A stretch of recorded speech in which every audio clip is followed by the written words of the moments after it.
السلام علیکم ورحمۃ اللہ وبرکاتہ۔ دوستوں، آج کا ہمارا جو ٹاپک ہے وہ ہے نماز کے پابند بننے کا طریقہ۔ قرآن اور حدیث کی روشنی میں انشاءاللہ آپ کی خدمت میں پیش کیا جائے گا۔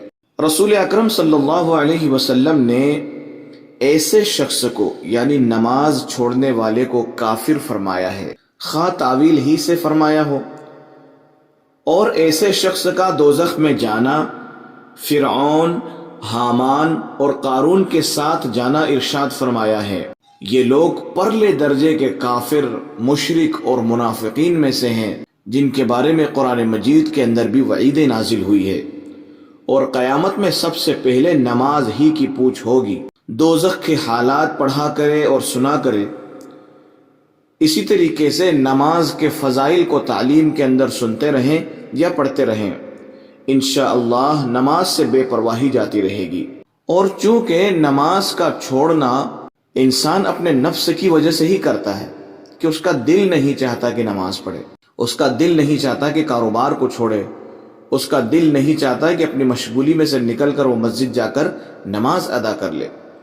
اس لیے اس نفس کو درست کرنا بھی ضروری ہے، اور یہ نفس درست ہوگا اس وقت کہ جب نماز چھوٹنے پر کچھ مالی اور بدنی جرمانہ بھی ہم اپنے نفس پر مقرر کر لیں، نہ تو وہ جرمانہ بہت کم ہو کہ نفس کو کچھ ناگوار ہی نہ ہو، اور نہ بہت زیادہ کہ اس کا ادا کرنا مشکل ہو جائے۔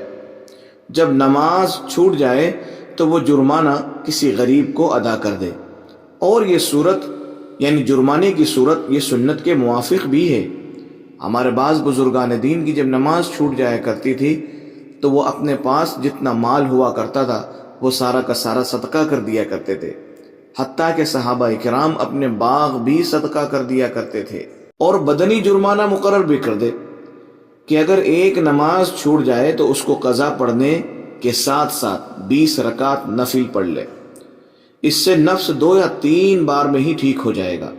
یا ایک نماز اگر قضا ہو جائے تو ایک وقت کا کھانا نہ کھائے، اور اگر 2 وقت کی نماز چھوٹ جائے تو پھر 2 وقت کا کھانا نہ کھائے۔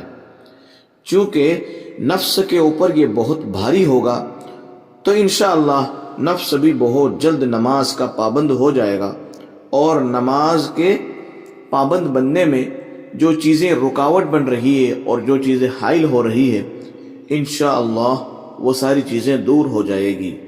اللہ تبارک و تعالی آپ سب کو بھی نماز کا پابند بنائے، اور مجھے بھی۔ ہماری یوٹیوب چینل راہ سنت کو سبسکرائب کریں، لائک کریں اور شیئر کرنا نہ بھولیں۔ جزاک اللہ خیر۔